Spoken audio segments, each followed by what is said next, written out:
Are you building a business, feeling the stress of all the pressures on you, and hungry to learn from other entrepreneurs? Then you're in the right place. You're listening to But First Principles, where we highlight the principles you need to win both at work and at life. Let's dive in.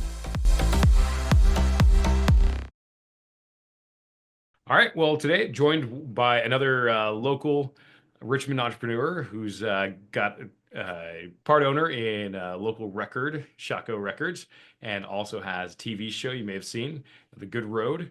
And really excited to talk to you, Craig.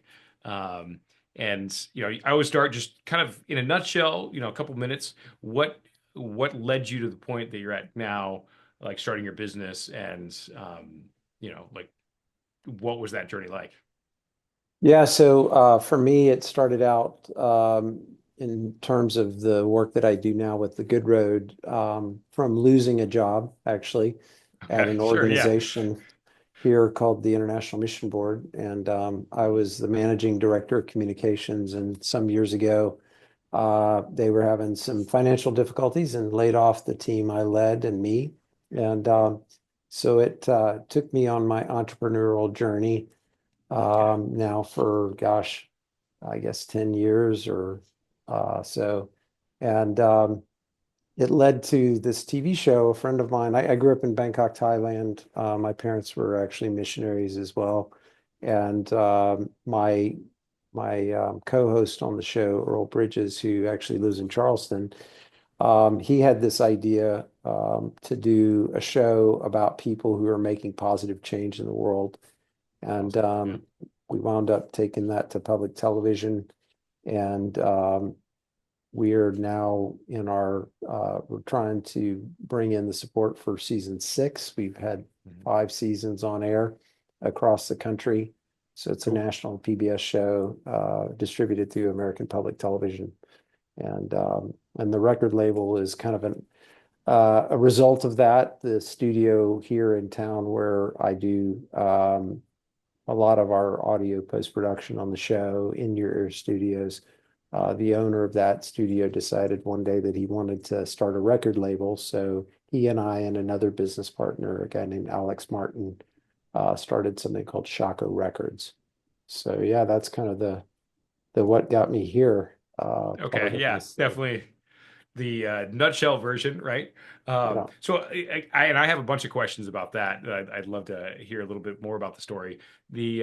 So background, you were director of communications for the mission board or the Yeah. International Mission Board, Yeah. and what how'd you what kind of background did you have, and were you always interested in like TV production kind of stuff, or what was it more marketing, or what was that?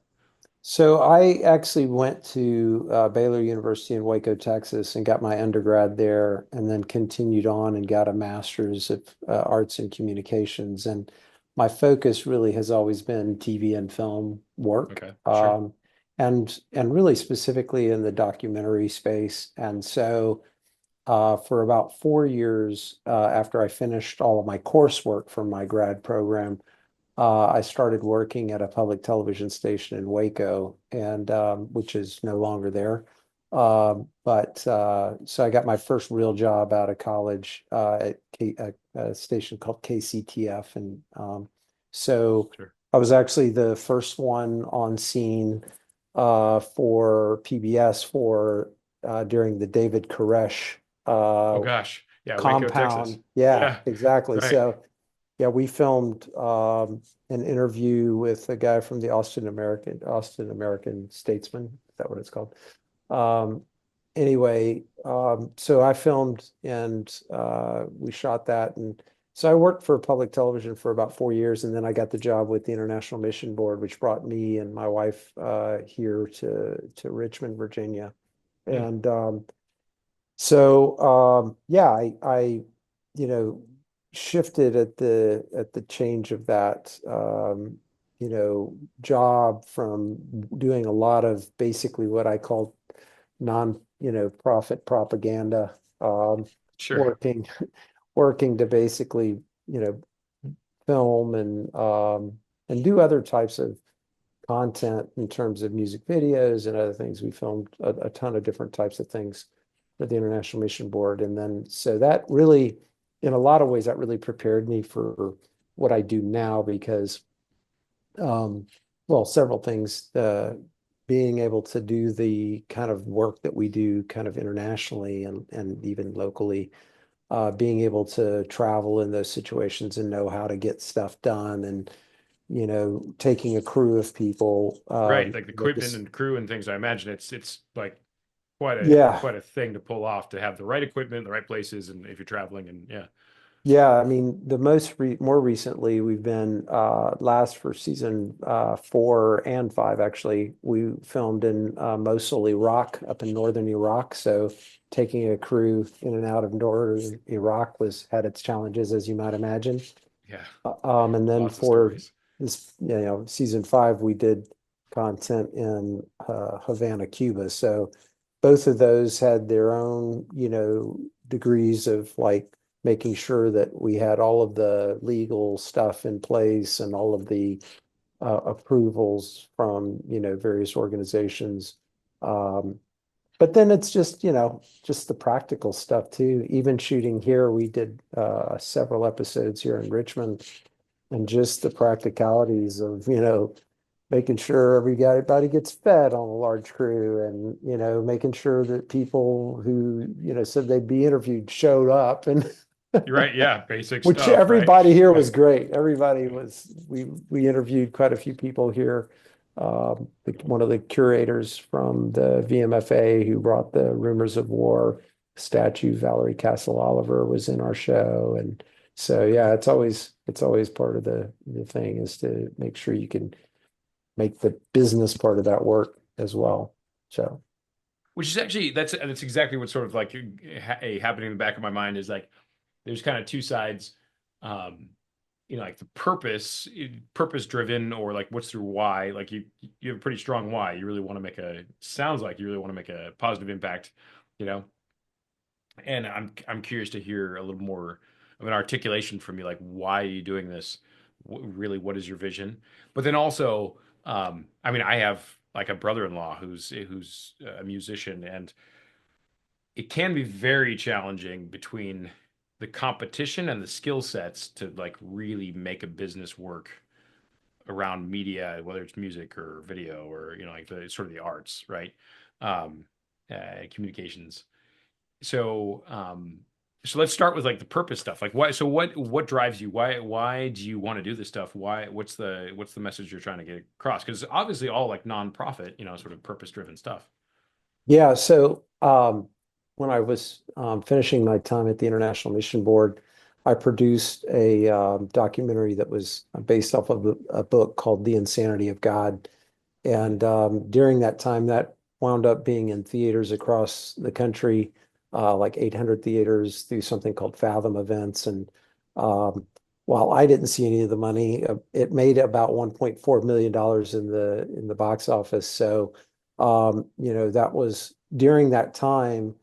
I started to, evaluate, especially I pretty much knew I was going to be laid off because things were just going that way in our The writing team. on the wall. Yeah, the writing on the wall and we were Yeah. being pulled into meetings where we were asked a lot of questions about our value to the organization Yeah. and things like that. But during that time, I went and visited with one of the uh, Christian kind of filmmakers who, Alex Kendrick, who's pretty well known in that kind of Christian community. He did a film called Courageous and Fireproof, a bunch Ah, of yeah, those yeah, yeah. films. Okay. Yeah, So sure. he actually, at the time, he had me do an exercise that really is something I've drawn from and use still to this day. And he basically said, list the top 10 reasons that you do what you want to Yeah. do. Yeah. And, those can be anything like you want to, for, money. It can be as something basic as that, um, or for fame and, awards. You want to, your top goal in life is to win an Academy Award or something. So list those out. And I actually wound up listing out a bunch and then came down to three really, you know, main core principles that are kind of my mantra, if you will. And the top one is culture change. That's like the number reason I do what I do. I'm hoping to influence culture in a positive way. And then the second one, and this kind of was baked into my work at the International Mission Board because we did a lot of work in very like sometimes extreme places and everything. And then we'd come back and we'd put, those pieces either through video or online streamed somehow.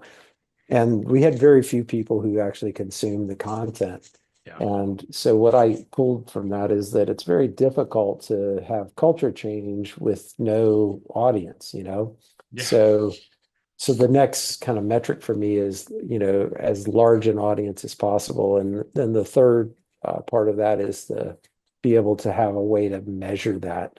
And so for me, that can be, it's viewership is always the measure, how many people actually watched your thing. Sure. And for some people that is money. It's not really a driver for me. It's mainly the ability to take my message and the messaging that I'm creating out to a large audience. So those are really the kind of three things that drive me in my work. And that's It's really awesome. true of the label too, as So well. it fits nicely together. Yeah. Yeah, totally. And Yeah. I've been writing books recently about AI. That's just another thing and kind of things from my experience. And um, that one is important to me in terms of trying to communicate ideas because those, in terms of what I really think, with the show, it's me and Earl, and we bounce off each other and stuff. And then with the label, we're basically providing a platform for musicians to communicate big ideas. With the writing, that's just me. This is what Sure. I think about Yeah. this. So anyway, Yeah, that's great. Yeah. Again, there's a couple of things there that are very interesting. I mean, I have a similar exercise that I have my clients go through. Because really just making the subconscious conscious, just getting it out there, right? Can is a very powerful exercise, and then that allows it to become like a North Star, like it has for you. So that's awesome that you experienced it even through like an exercise, right? Um, and then um, curious when you say culture change, what what does that mean? Like what is positive culture change? Can you give us some examples? Just kind of flesh that, put a little flesh on the bones a little bit. yeah, totally. Um, well, for one, you know, so the way I grew up in my worldview Hmm. is pretty expansive and inclusive. So You grew up in Thailand, right? Something like that. yeah, Yeah. exactly. Growing up in Thailand, Yeah. predominantly Buddhist country, Yeah. I came out of a kind of Christian faith background. But growing up that way helped me to understand that there are a lot of other ideas that people have, and that worldview is important. So, I mean, just quite frankly, during the post 9/11 time Hmm. period, Hmm. one of the culture change things that I really felt like was necessary for Americans to know is not everybody who's a Muslim Right. is trying to kill you, Right. not every. So, and I know that sounds crazy, but back then, back in that time period, there was a lot of people were like actually going out, and Sikhs who had turbans who had nothing to do with Islam, they're Hindus were getting like attacked and things like that. So I think just the ideas of being able to, present a broader worldview Yeah. and, let people understand that we're all human and, we all are equal. We all have value in society Hmm. and just affirming, that and being able to share good stories. I think one of the things on the good road that when we first started with public television, they were like, "Oh, you're going to focus only on nonprofits and blah blah blah," and we pretty quickly said, "No, no, no, that's not it. It's not just that. It's not just people who are providing fresh water. I mean, it can be that." Sure.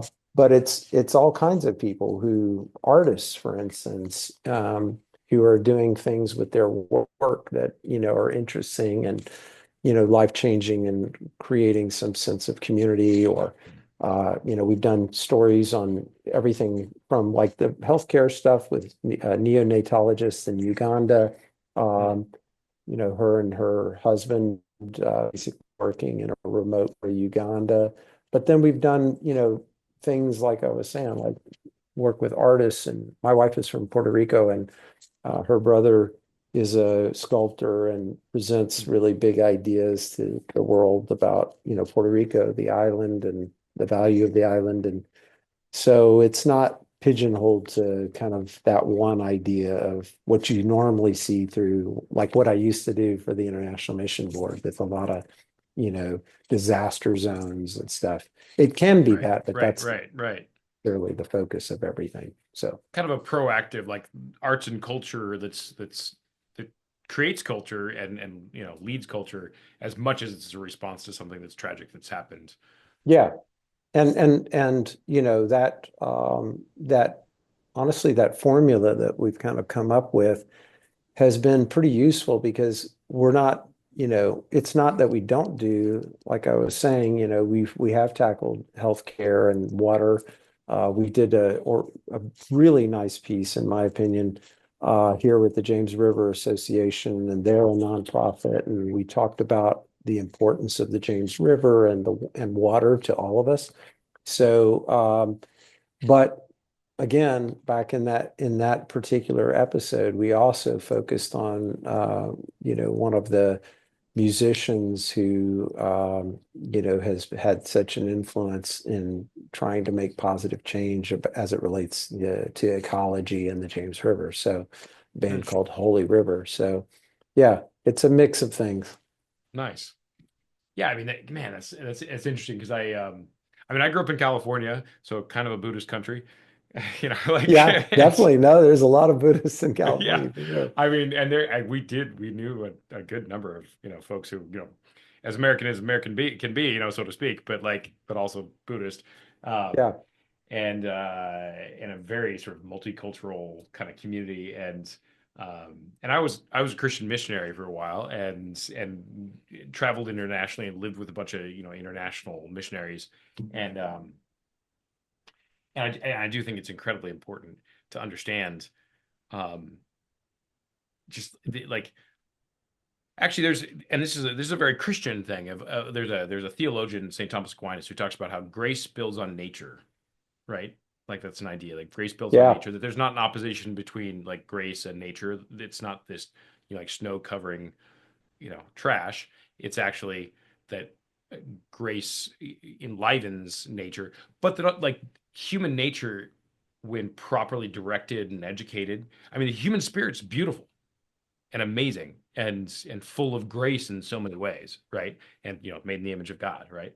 So the I think it's incredibly important to be exposed to different cultures and different ways of thinking, different worldviews, and realize that, man, we live in a bubble, we live in a box so often, Yeah. and the purpose of all the things is really to unleash the human spirit, you know, and again, from a Christian standpoint, which can then be enlivened all the more by grace, but that the human spirit is a beautiful, powerful thing, Yeah. right?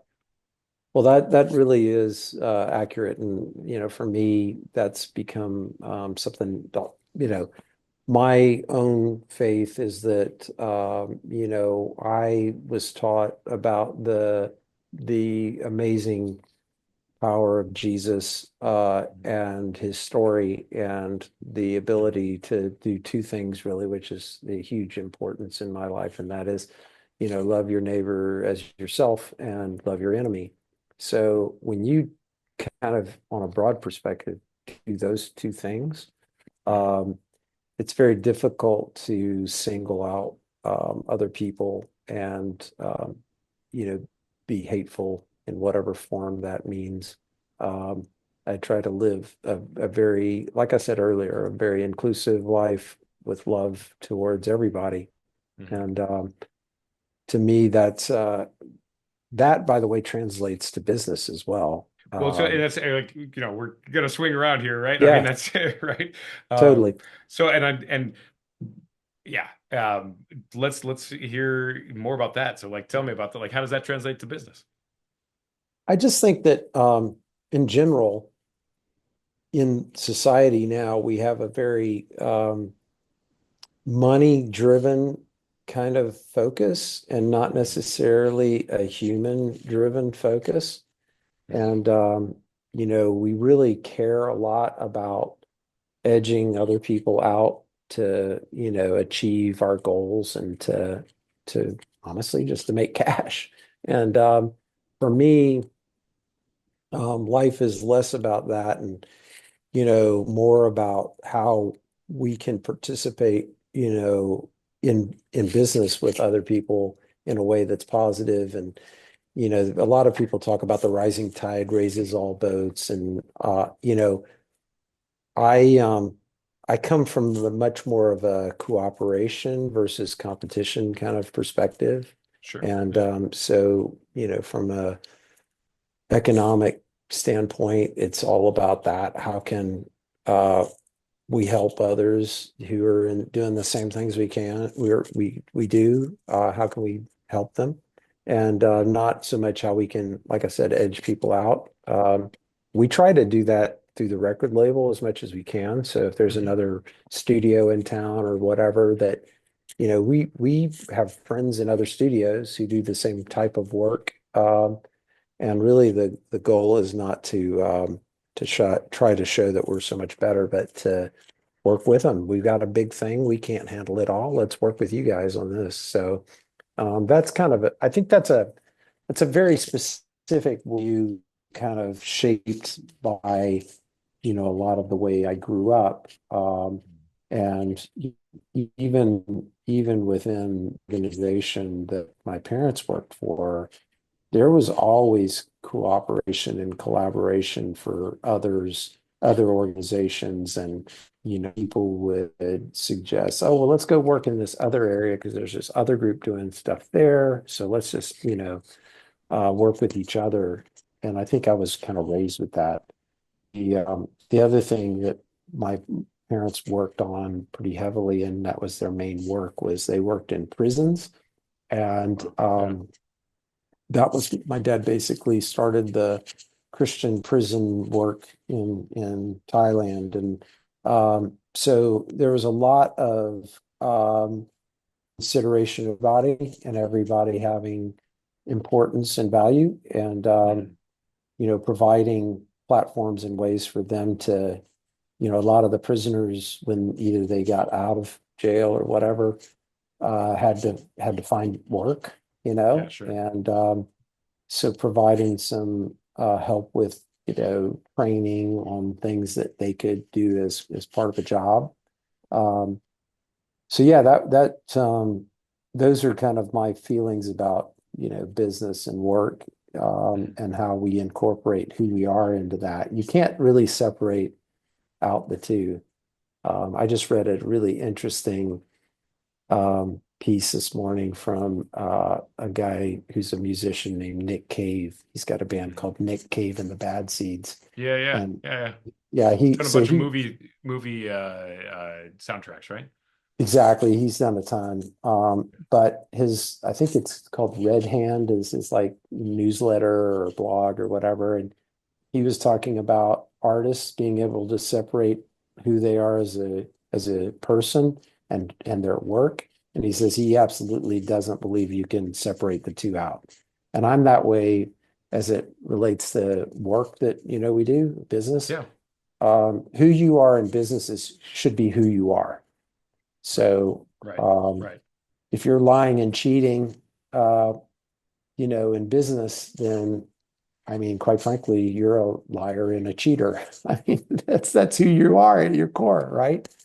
So, again, I try to come from a place of love. I don't always accomplish it, but try to come from a place of love and concern for other people as I do my work. Yeah. Like what you're saying about you are who you are in business and in life, right?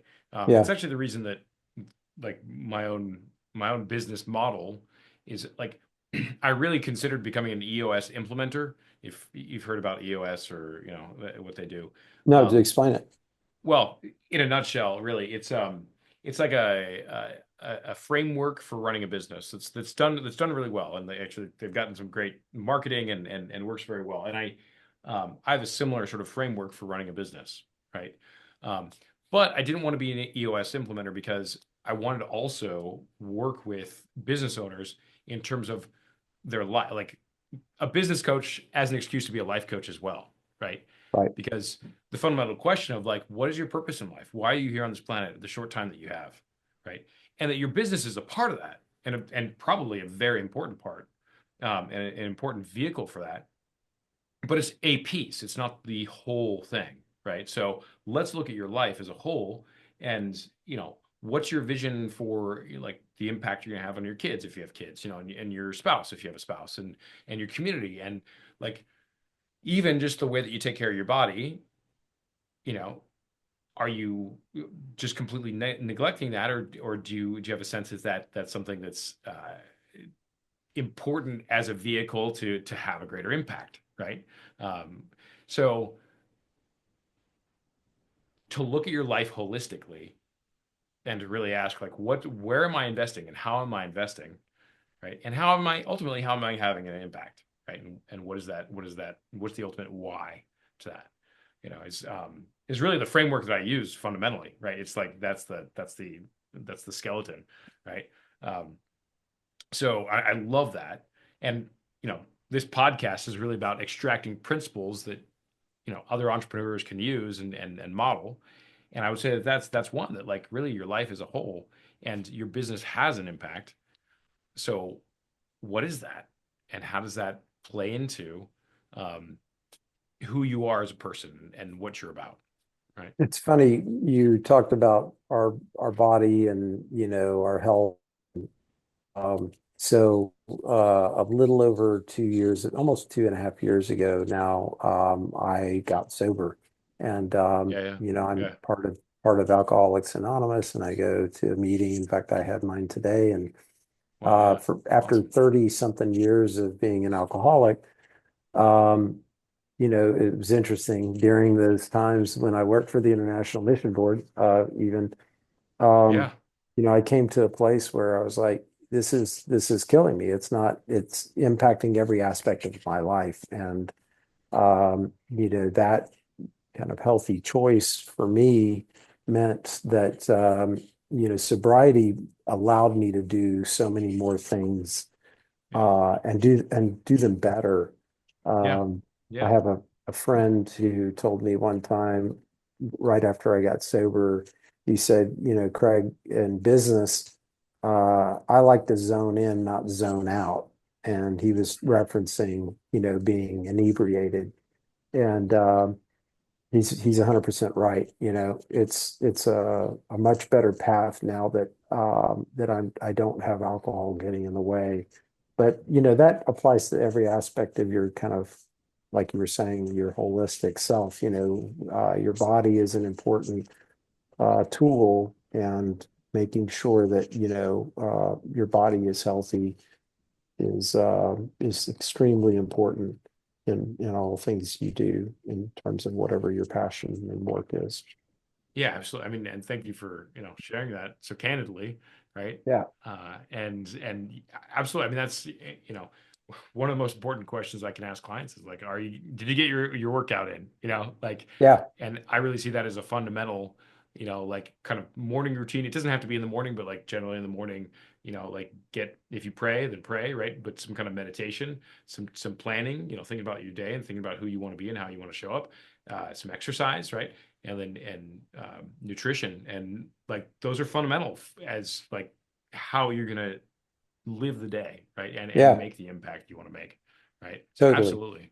Yeah, you you Yeah. you you're when you're drinking a lot, you're not really doing things like paying attention to working out and stuff. So I wound up losing 100 pounds from the time that I stopped drinking until now. And a lot of that was working out and being much more focused on things like my health. So Yeah, dude. Yeah, that's quite an accomplishment. That's yeah. So good for you. yeah, if you watch the older shows, I'm a big fat guy. You can tell. It's visible, right? It's pretty obvious. Yeah. Yeah, that's awesome. Um, so we got to wrap up in a minute here or a couple minutes, but Yep. I do want to say something about or ask you a little bit about a business. Um, I guess maybe again in a nutshell, making it work, being an artist, that can be very challenging. Do you can you say anything to that? Like how to make the bit like how you found some success, some level of success um as an artist and as someone who is really passionate about you know not so much the money and business side, but really passionate about making an impact, like how to still make money doing that, right? Yeah. I mean, for us, and Daryl and I basically own our company Mhm. that makes the Good Road. We have an organization called Good All Over. Between the work that I do with that and what I do with Carlos with Shaco Records, a lot of it really has been, kind of testing and seeing what works and what doesn't work. Um, and then once you feel like you're on a right path, being able to communicate that vision to other people who are willing to participate kind of financially in what you're doing. And so I think when we first started the Good Road, we had no idea where to distribute it, what to really do with it exactly. We didn't even really know the format. So the very first trip we took was me holding a camera and Earl talking on camera with somebody else. And then at some point he's like, let's do this where it's you and I as a team doing those interviews and stuff. And it became all about testing. And, in the world of entrepreneurship, as everybody knows, um, you can learn pretty quickly when something's not working. Um, it takes a while to build the things that are working and try to Yeah, figure out how the nuance of how to make it where it can be profitable. right, And right. bad ideas usually come out pretty quickly, like, Yeah, oh, uh, oh, that wasn't great. And it's good practice to try to evaluate everything you do. Like, yeah, I've been, doing this, plugging away at this one thing forever, and it's not, you know, yielded anything substantial. So maybe what I'm doing is fundamentally wrong. Like maybe there's just a core problem. Maybe there's no demand for it. Like right, right, in the world of media, that's a huge factor. right. Like, yeah, everybody thinks your show's great, but nobody necessarily wants to watch it. That you've got a problem.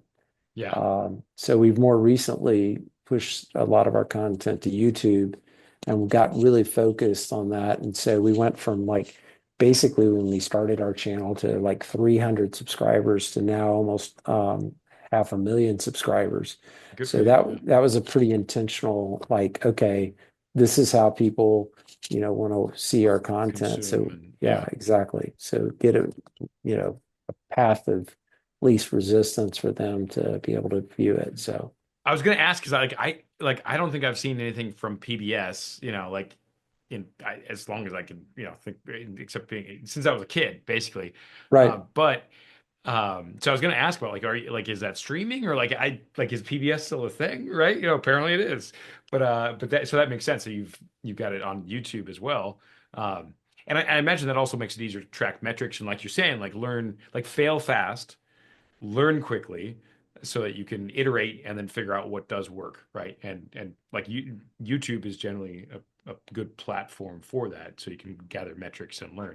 I honestly, in the world of media, I think it's all of it. So public television has its own market and its own, Okay, a lot of what American public television says, and I think it's true, is that the people who are watching our show tend to be a little older, more affluent, intellectuals, if you will, sure, who yeah, are interested, in other places, intellectually curious.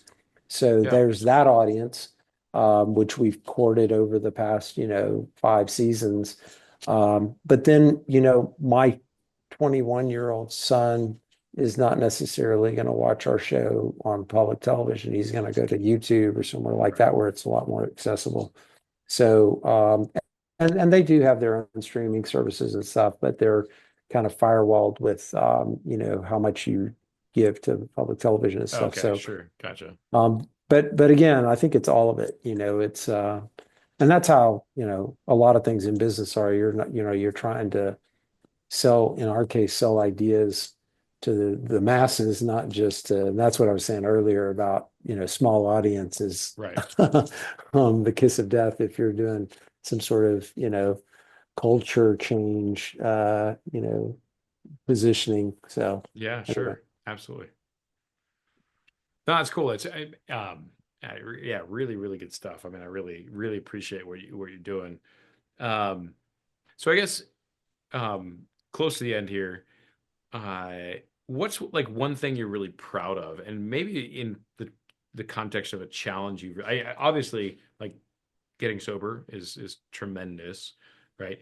Um, but maybe in the context of like a business challenge, what's something that you're really proud of that like a challenge you got through and came out on top? Yeah, you know, to go back to the International Mission Board, the creation of that film, The Insanity of God, was tremendous for me. It was pivotal in my life, in so many ways, and it came kind of right at the end of my career with them. But it Mhm. also, there were points during the process of making that film, and it took years to make. But, I was having to sell my bosses on the idea of keeping, crews working on the content. And Mm. quite frankly, at one point, I was just like, I don't know, man, maybe Yeah, I should maybe just, not. they've already got the book, maybe the book is enough. Um, but that, moment where, I sat with my family in a local AMC theater watching my name. And I know that sounds, vain or narcissistic. It's not, it's just like I Yeah, no, couldn't there's something. imagine myself being able to achieve that, Yeah, yeah. you know. I'm just a And be missionary grateful kid. to that and just be like in Yeah. awe of it. Like I think that's tremendously healthy. And you can warp it as something narcissistic, but yeah, like just to appreciate that. Yeah. Yeah, it was a moment that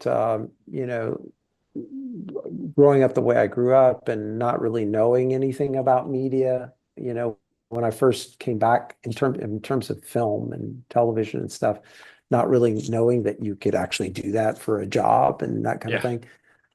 To have that moment was really powerful. And That's awesome. yeah, so it helped fuel my desire to do that kind of work on Mhm. into the entrepreneurial side of what I do. So Cool. Okay, well, to wrap here, I'm curious, how do people reach you, and who do you really want to connect with at this point, in your business? I think in a lot of ways, well, first of all, to reach me, Hmm. honestly, people can reach out directly through my email, which is Craig@goodallover.tv, or Craig Good at all over, like good all over, no spaces, .tv. TV. And Yep. then Okay. on that's kind of more on the TV and film side. And then on the music side, Craig@shacorecords.com. And that Shaco is like the neighborhood here. If you are familiar with it, but Yeah. SHOCKOE.com. So Craig@shacorecords.com. Cool. So Very cool. yeah, that's the And way to get in touch with me. Um, and then what was the, sorry, I forgot. yeah, yeah. And who would you love to be in contact with? Yeah, I think honestly, the people who are interested in what we're trying to do, the people who maybe have a successful business or have been, able to figure out how to provide content, anybody kind of in that range. But by and large, I mean, we're really going audience wise with the show and the music. We're really going after a pretty wide range of, ages and walks of life. And Mhm. so not that we just, you know, are everything to everyone, but we try hard with the music, for instance. We have all kinds of different diverse bands, some old, some young. We'll have a punk band, playing stuff, and there's 20 somethings out there. And then we do something called Shaco Sessions Live. So if you want to Okay. watch that, Cool. Yeah, yeah. that's the other product we have for the label. It's called Shaco Sessions Live. Very And cool. it's a YouTube live show. And but yeah, we have, heavy metal guys who are like in their 50s Yeah, jamming yeah. to Love it. so it's a wide range audience Yeah. wise. Actually, do you guys do anything local here in Richmond? Like any like shows that you guys put on regularly, like an annual or biannual thing? Yeah, actually, that's thank you for bringing that up. So the YouTube live show is actually filmed every Tuesday night from 7:30 to 8:30 in your studios.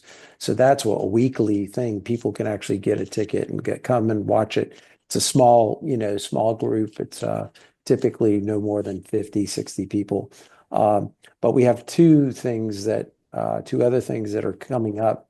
Well, quasi coming up immediately and then within the next few months. One is we're doing a tribute to a Richmond resident historic, figure named Sister Rosetta Tharpe, Oh, who actually, yeah. is called the godmother of rock and roll. She used to live actually in the North Side. So on March 20th at the Hippodrome Theater, we're going to be doing a tribute concert to her and her legacy. And then every year in Shockoe Bottom, we do something called 804 Day, which is like we block off streets. We do this with the Yeah. city. So yeah, it's ongoing. So that happens in August. Yeah, I've seen advertisements for that. So yeah, Yeah. I have to put it on my calendar. Yeah, man. Definitely. Cool. Excellent. Well, Craig, it's a real pleasure to talk to you. And I hope, people Thank connect you, with you Colin. and, you get a lot of support for what you're doing because it's, again, purpose driven. It's really about, making a positive impact. So great. I Thank you appreciate so it, much. Colin. Thank you for Yeah. giving me this platform.